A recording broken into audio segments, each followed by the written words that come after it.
Title: Evil Nun of Convent Mejorada in Mérida, Yucatan. In the quiet town of Mérida, Yucatan, nestled among the vibrant colors and rich history, stood the dilapidated remains of the Mejorada convent. With its crumbling walls and overgrown gardens, it had long been abandoned, but local legends whispered of a darker presence that lingered within its shadows, a ghostly figure known as the Evil Nun. The story of the Evil Nun began centuries ago when the convent was a revered sanctuary for the weary and the lost. Sister Isabella was a devoted nun who dedicated her life to serving God and the community. Known for her beauty and kindness, she spent her days caring for the sick and teaching the local children. However, as time went on, a dark obsession began to cloud her judgment. Overwhelmed by her passion and desperation to maintain her position, she turned to forbidden practices, seeking ways to extend her life and control those around her. Word of her strange rituals spread, and the townsfolk grew wary of Sister Isabella, believing her to be practicing witchcraft. In secret, they conspired against her, denouncing her to the church. One fateful night, the villagers stormed the convent, accusing her of heresy. In a frenzy of fear and anger, they dragged her from her sanctuary, and in a rage, the church held a trial. With no chance to defend herself, Sister Isabella was condemned to death. She met her end in the very garden where she had once nurtured life, her cries echoing through the convent like a chilling wind. After her death, tales of her spirit haunting the convent began to spread. Those brave enough to enter the crumbling structure described a cold presence and a figure draped in black veils. Witnesses claimed to hear the mournful wails of a woman, interspersed with the echoes of a rushing wind.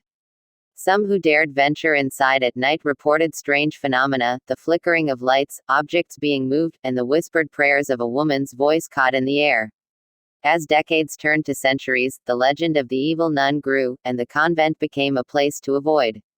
With the increasing fear of her presence, the townsfolk began to leave offerings at the entrances of the convent, hoping to placate the restless spirit. They brought flowers, candles, and prayers, believing that perhaps one day, Sister Isabella might find peace. Years later, a group of paranormal investigators arrived in Mérida, eager to uncover the truth behind the legend. Intrigued by the stories, they set out to explore the convent under the light of the full moon. Armed with cameras, recorders, and a Ouija board, they hoped to make contact with the spirit that had captured the imaginations of so many. As they explored the musty corridors, a chilling excitement filled the air.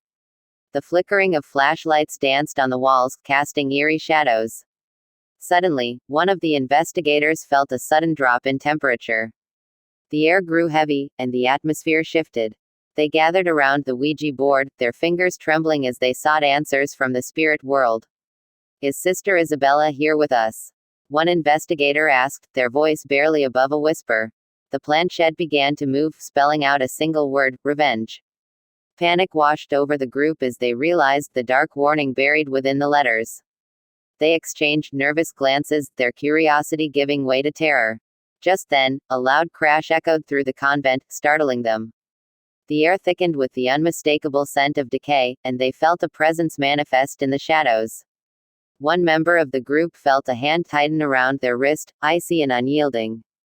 "Let me go," they screamed, tumbling backward as they tore free from the spectral grip. The investigators fled the convent, leaving behind their equipment and anything they had hoped to uncover. In the following days, whispers spread throughout the town of their harrowing experience. No one dared to approach the Mejorada convent again.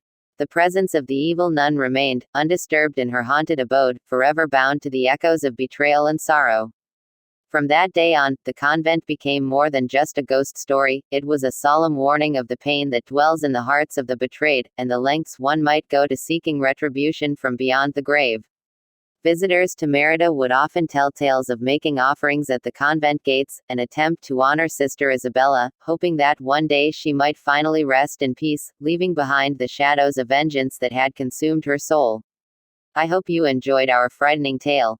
Please like, share, comment, subscribe if you enjoyed our content. Bye for now and stay safe.